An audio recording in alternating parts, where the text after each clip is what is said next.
I'm a nurse. That's what I be. Ain't no one else like me. I'm a nurse.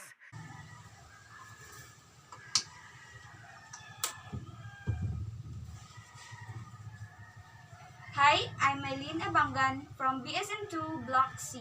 Today I will be performing the fetal heart monitoring using the stethoscope.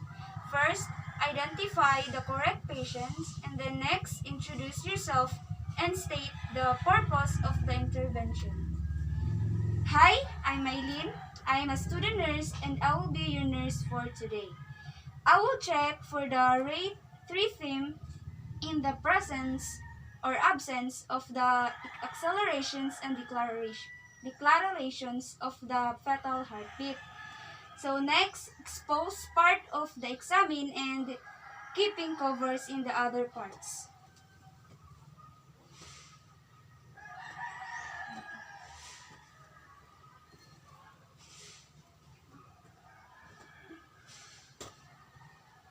Next, perform Leopold's maneuver,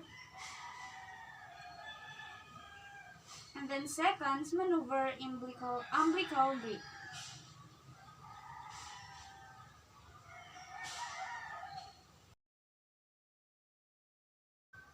And then place the diaphragm of the stethoscope onto the client's abdomen where the fetal belt is located.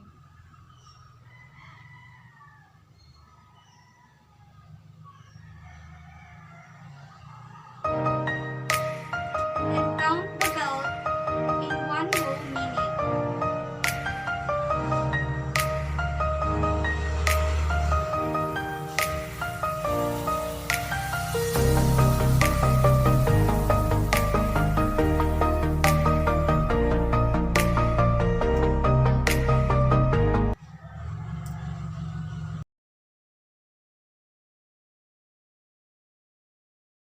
And then assist the client.